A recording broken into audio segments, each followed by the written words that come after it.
Kembali lagi ke channel GP22.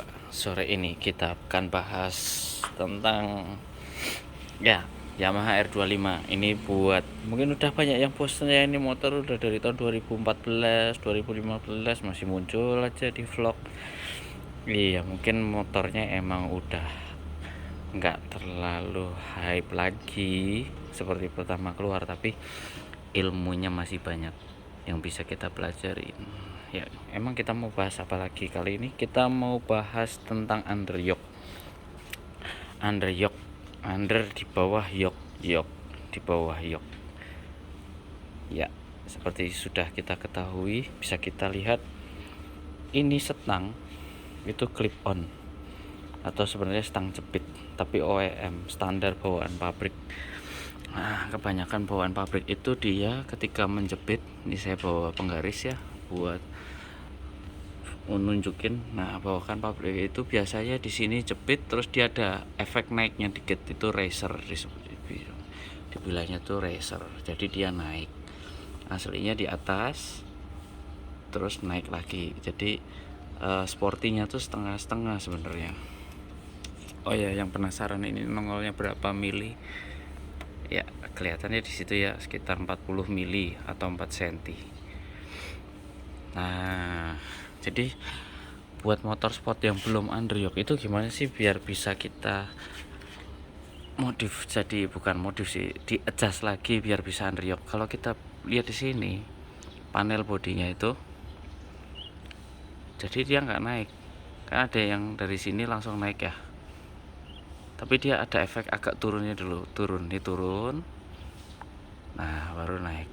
Ini tuh dia ngasih space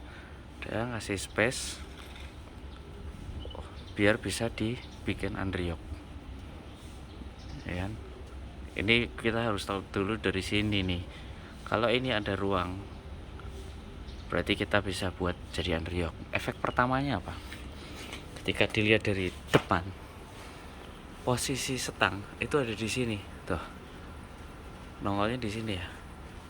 Kalau ini belum dibikin underyoke, dia pasti agak di atas, dan itu kelihatan kalau setangnya tuh nangkring banget. Kalau ini enggak, dia kelihatan lebih nyatu lagi sama motor posisinya, ya kan?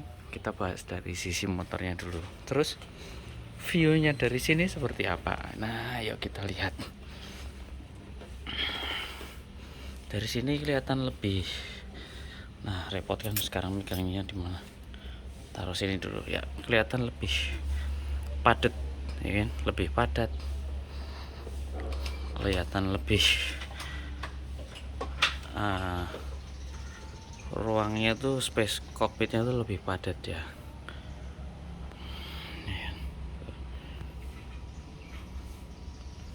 Dan ini tentu saja segitiganya kelihatan lebih nongol, lebih padat, lebih nongol. Ya memang akhirnya kabelnya jadi kelihatan berantakan, tumpang tindih segala macam. Oh ya, untuk R25 ini kita pakai, sudah diganti pakai punya Sabri ya. Ini switchnya sama kabel gasnya udah diganti. Terus apa lagi ya, nah ini kebetulan switchnya di sini sempat dibahas di vlog sebelumnya ya. Ini dicowok tuh, nggak masalah lah menurut saya, murah ini kalau ganti yang baru, misalnya mau di standarin lagi pula ini motor masih dipakai buat sendiri, jadi nggak masalah kalau dicowok. Terus ya, ini dari sisi motor. Jadi bedanya sama clip on OEM apa sih ya? Ini kalau bawaan atau yang OEM atau sama dibandingkan sama yang aftermarket itu ya, ini kalau yang aftermarket pasti setelah klem, setelah bagian clip onnya itu stangnya pasti langsung di sini, dia lebih rendah lagi, dan mungkin kalau pakai yang seperti ini akan lebih mentok lagi.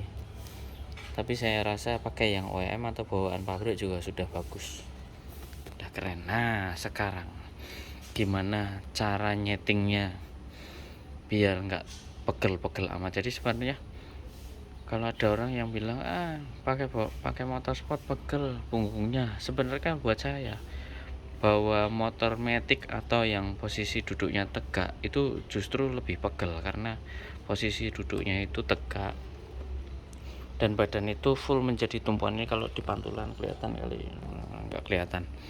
Jadi posisi duduk tegak itu tuh berarti tulang punggung full menumpuk berat badan kita. Sedangkan kalau motor sport ya motor sport itu dibagi antara tangan sama punggung. Cuman kalau motor sport sebetulnya bukan punggung tapi perut kita nih, core kita punya core itu ditahan biar badan kita tetap stabil di atas motor ya kan.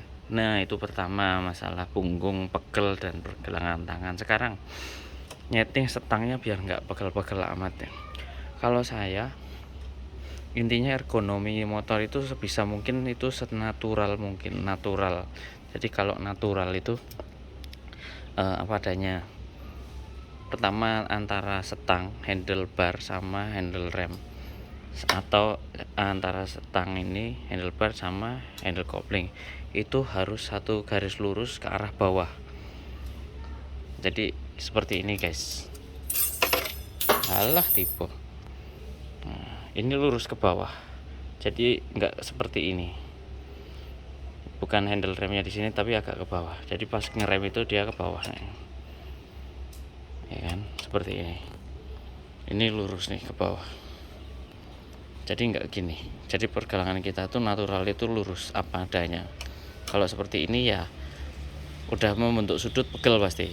Ya kan? Nah, ini lurus. Ini kedua ini sudut setang ini megar itu sudutnya mendekati lurus 180 derajat. Sebentar, saya ambil penggarisnya dulu. Nah, jadi pertemuan antara setang kiri dan setang kanan itu akan membentuk sudut. Jangan ditekuk terlalu ke dalam. Iya kan? Jangan, kalau ditekuk terlalu ke dalam efeknya apa? Berarti tangan kita akan seperti ini. Nah, berarti udah kelipet kan sepertinya. Dibuat senatural mungkin ya kan.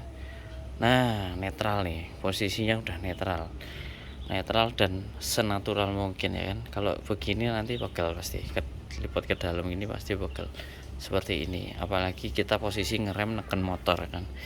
Kalau begini posisi ngerem neken motor, aduh ini tersiksa, ini pergelangan ini tersiksa sekali. Nah itu jadi hal pertama yang bisa membuat kita sedikit lebih ringan. Yang kedua adalah saat mengendarai motor ini jangan lurus ini hanya saat mengerem, tapi agak ditekuk keluar bisa atau ke bawah. Intinya ini harus kelipet, harus membentuk sudut. Sebenarnya ketika mengendarai sepeda motor bebek, matic atau apapun itu ini harus lurus, tidak boleh lurus seperti ini. Kalau ini tegang, ini nanti pegel ini sepanjang perjalanan. Jadi lurus ini hanya ketika mengerem, tapi agak ditekuk, mau keluar boleh atau ke dalam. Nah itu tergantung kebiasaan. Itu. Terus yang berikutnya, ini kebanyakan kesalahan orang-orang atau kurang tepat itu gas itu dari seperti ini itu ditarik. Nah nanti kalau bawa motornya begini itu keliru, ini pegel juga pasti. Yang bener gimana? Yang bener itu, nah ya jangan dipolin gini, bukan, tapi diurut ya kan, di adjust lagi, mau lebih dalam ya lagi ya gitu. Apalagi ya paling itu. Kalau caranya ngubah jadi underyoke sudah banyak lah video yang bahas. Ini pakai kunci ring pas 22, ini pakai kunci L 6 mm, ini pakai kunci L standar bawaan motor. Udah,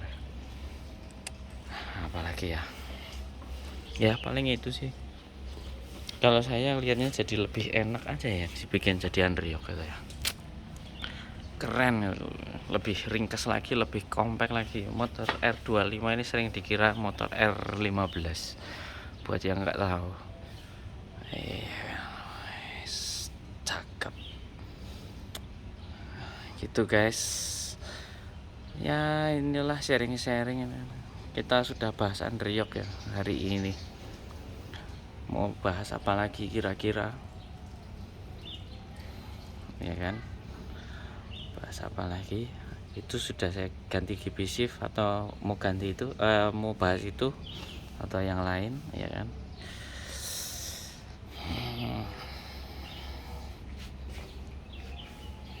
Oh iya, terakhir ini selain masalah stang underyog, ini spion.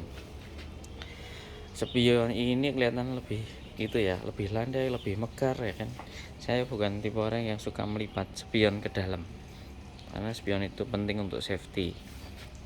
Cuman kebanyakan orang suka ganti spion pakai kalau yang winglet itu saya kurang suka karena safety, berbahaya itu kalau kena orang. Wong di luar negeri plat nomor aja dihilangin ya kan, karena berbahaya, masa diganti pakai spion winglet. Ya lebih bahaya lagi nanti kalau sampai ketusuk orang, amit-amit ya gitu. Makanya ini spion saya taruh di dalam, jadi nggak beset-beset orang kalau nyenggol. Itu spion ini sebetulnya nggak di posisi ini. Coba kebanyakan orang kalau nggak ganti spion winglet ganti pakai punyanya ZX ya kan. Kalau ini enggak, jadi spion ini sebenarnya posisinya di sini. Nah, ya, belahnya sekalian, yes, ya, seperti ini. Baru dimegar, ini yang di-adjust, dimegarin. Tapi saya lihat masih ada potensi kegantengan yang belum digali lagi. Ini masih ada masih ada ruang di sini. Saya lipat lagi ke dalam. Ini juga, ya kan. Bentar, kita lihat di sini. Ya kan. Tuh, ya. Terus saya mekarin lagi, bentokin, yes. Seperti apa kita lihat dari depan. Nah, kelihatan beda ya. Ya, kurang lebih itu. Terima kasih buat yang sudah menonton. Jangan lupa klik like, subscribe, sama share ke teman-teman yang lain. Oke? Thank you.